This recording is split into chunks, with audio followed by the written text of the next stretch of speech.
Welcome to Motivational Humanity. You are not alone. You have never been more connected. Your phone lights up. Your calendar is full. Your group chats are active. Your social media proves you exist. And yet you have stood in a room full of laughter and felt invisible. You have sat at a dinner table surrounded by conversation and felt miles away. You have smiled on cue while something inside you whispered, "No one really sees me." That's the paradox. You can be surrounded by people and still feel profoundly alone, not because you are broken, not because you are antisocial, but because proximity is not intimacy. Noise is not connection, and attention is not belonging. There is an epidemic happening quietly beneath the surface of our lives. It's not a lack of people. It's a lack of presence. Not a lack of interaction, but a lack of emotional resonance. You don't feel lonely because no one is there. You feel lonely because no one feels there with you. And if you've ever left a crowded room feeling emptier than when you walked in, this is for you. Loneliness is often misunderstood. We treat it as a numbers problem. Meet more people, join a club, network, put yourself out there. But loneliness in a crowded room isn't about quantity. It's about emotional safety. Emotional intelligence teaches us something powerful. Connection is not built through performance. It is built through vulnerability. And vulnerability is terrifying because vulnerability means being seen without armor. It means letting someone glimpse your uncertainty, your doubts, your imperfections. It means risking rejection in exchange for belonging, as Brené Brown teaches through her research on shame and connection. Belonging doesn't require you to change who you are. It requires you to be who you are. But here's the painful truth many of us have learned: to perform instead of connect. We have mastered small talk but forgotten soul talk. We know how to be impressive, agreeable, funny, competent, but not how to say, "I'm struggling," not how to say, "I feel out of place," not how to say, "I need to know I matter here." So you walk into rooms carrying a polished version of yourself, and polished things don't bond. Raw things do. That is where the disconnection begins. You have felt this. You walk into a gathering and instantly scan the room. Who looks confident? Who looks important? Where do you fit? Your nervous system goes on silent alert. You adjust your tone. You adjust your humor. You adjust your opinions just slightly, just enough to blend in. You become what the room rewards, and everyone claps for the version of you that feels least like you. This is the performance trap. It's subtle. It doesn't feel like lying. It feels like survival. Because somewhere in your story, you learned that authenticity came at a cost. Maybe when you were younger, expressing sadness made you too sensitive. Maybe sharing excitement made you too much. Maybe asking questions made you annoying. So you apped it. You learned to monitor yourself, to curate your reactions, to shrink or inflate depending on what was required. And now, even in adulthood, your body remembers. So in that crowded room, you aren't relaxed. You are evaluating, calibrating, performing, and performance creates applause, but it does not create intimacy. Intimacy requires exposure. Imagine trying to hug someone while wearing armor. You can go through the motions, but you won't feel the warmth.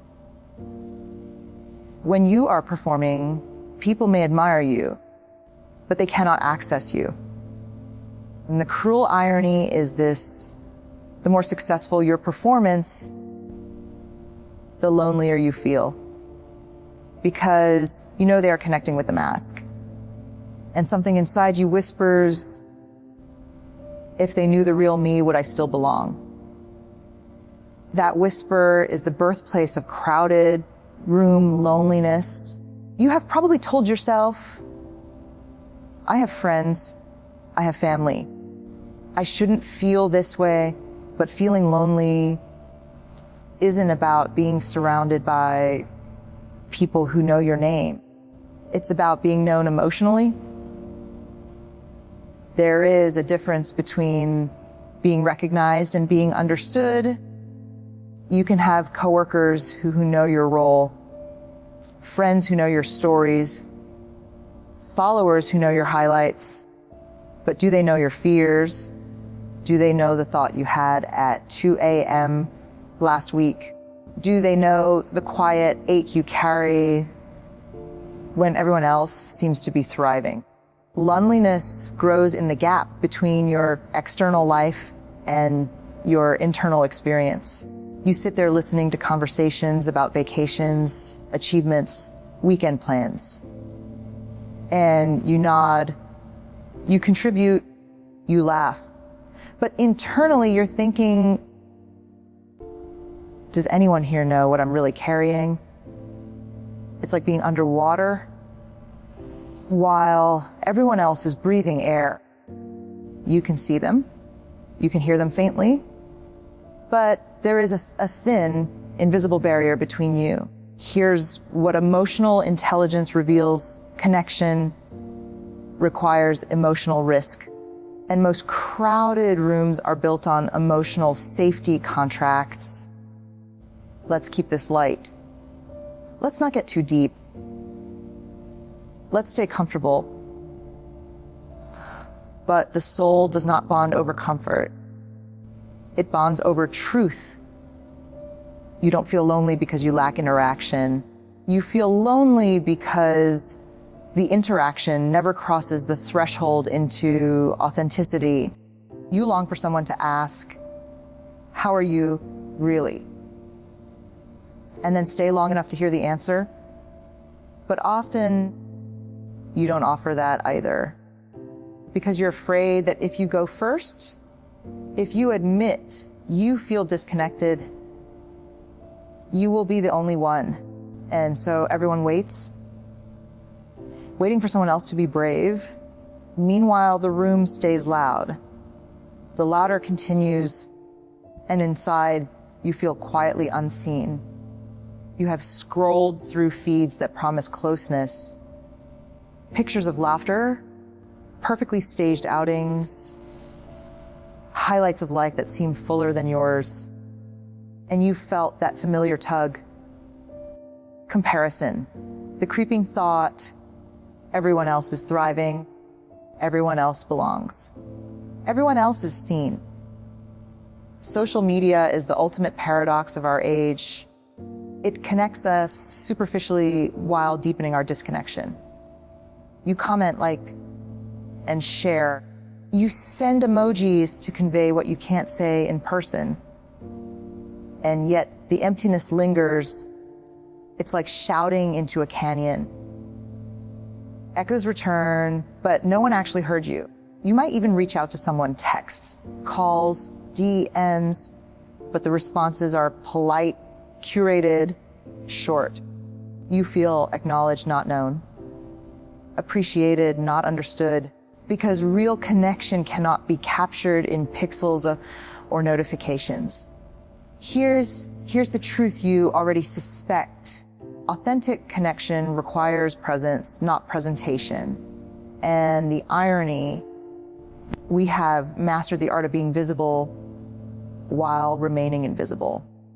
You have felt the tension between desire and fear. You want to speak your truth. You want to share what really matters. You want to say, I am lonely, even here, I need someone to see me, and something inside resists. Shame whispers.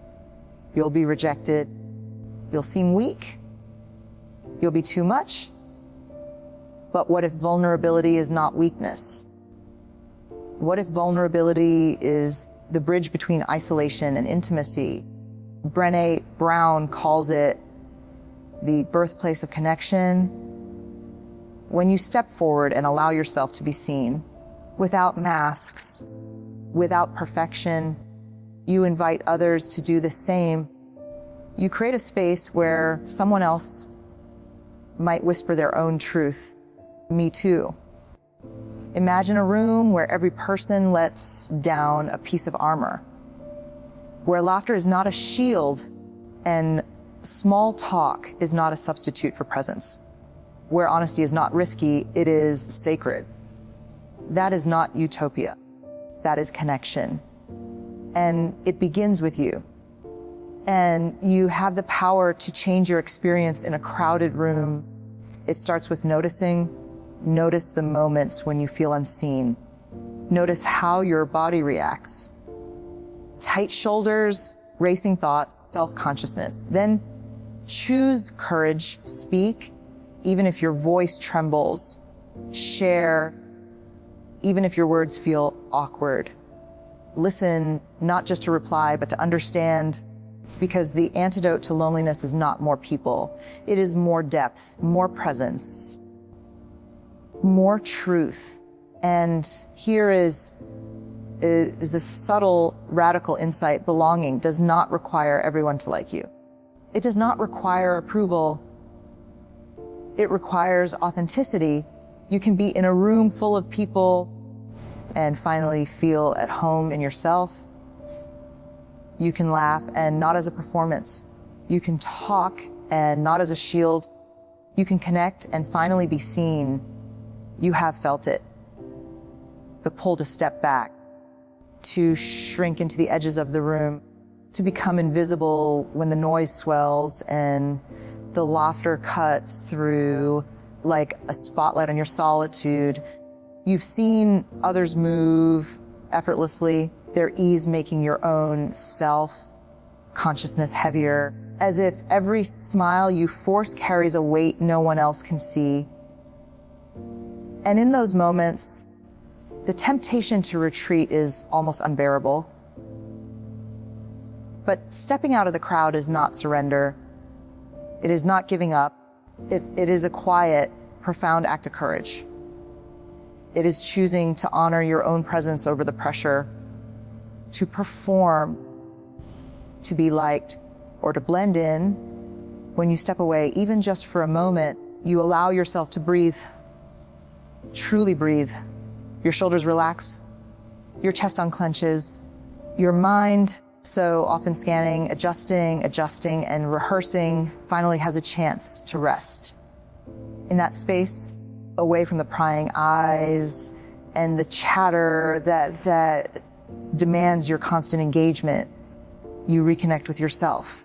You remember the parts of you that existed long before the room, long before the expectations, long before the masks.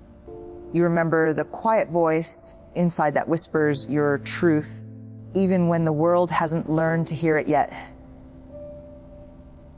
You sit with it, not judging, not forcing, just noticing. This is where strength lives, in the stillness that allows you to feel fully human, fully present with your own thoughts and feelings. And when you return to the room, when you re-enter the conversation or the laughter, you do so from a grounded place. You are no longer reacting, you are not performing, you are present. Your words carry authenticity, your laughter carries resonance. Your presence itself becomes magnetic because it is no longer constructed. It is real. You might be surprised at what happens when you take this step. Someone across the room may notice your ease. Someone else may mirror the authenticity you carry. Connections begin not because of charm or popularity or wit, but because of the courage to exist as yourself, fully and unapologetically, even in a space that once felt overwhelming. And the quiet truth, the radical insight, is this: every time you step out of the crowd, even briefly, you reclaim a piece of yourself. You remind your nervous system that you are safe enough to exist as you are. You prove to your own heart that connection begins within. And from that place, intimacy, understanding, and belonging become not distant ideals, but living possibilities. Even in a room full of people, you can feel seen. Not because the room has changed, but because you have learned to carry your light through the edges of it. And that light, small as it may feel at first, has the power to illuminate not just your own presence, but the presence of others who have been waiting for courage like yours. You have learned comfort. You have learned safety, have built walls and routines, habits and shields, because somewhere along the way, you decided it was easier to stay small than to risk being hurt. You have perfected the art of smooth exits, practiced the polite laugh, and mastered the timing of your responses, all to keep the room from seeing the parts of you that feel jagged, unpolished human. But comfort does not create bonds. Comfort does not heal the quiet ache of feeling unseen. It does not make someone lean closer or pause long enough to understand the tremor in your voice, the tension in your hands, the shadow behind your smile. Comfort is the surface of life, the shallow water where you float without sinking, safe from the currents, but also distant from the depth. Connection is different. Connection demands risk.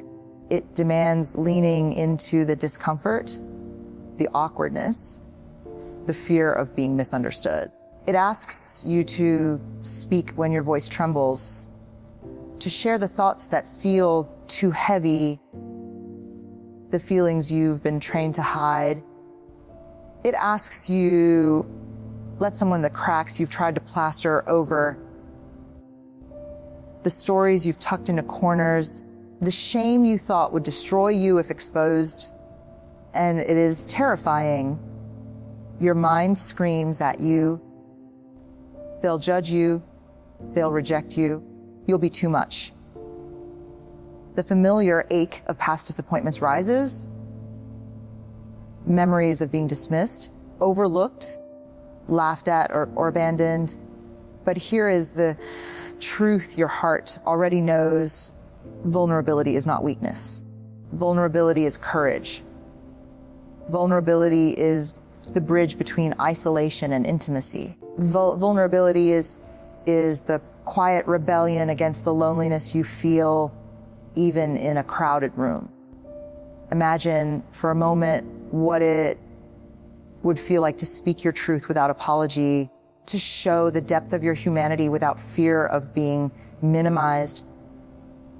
Imagine pausing before the automatic retreat, letting your words linger, letting your feelings breathe, letting another human hear you fully. Not just the polished surface, but the trembling, messy, real you. Imagine the quiet miracle that happens when someone meets you there. They do not fix you. They do not rescue you. They simply witness you, and in that witnessing, the air shifts. The room softens. The distance between hearts narrows. Even if they do not respond perfectly, even if they stumble or fail to fully understand, your act of courageous vulnerability sends a message to yourself first and to the world second, that you are worthy of being seen. It reminds your nervous system that it is safe enough to open. It reminds your soul that authenticity is more precious than applause.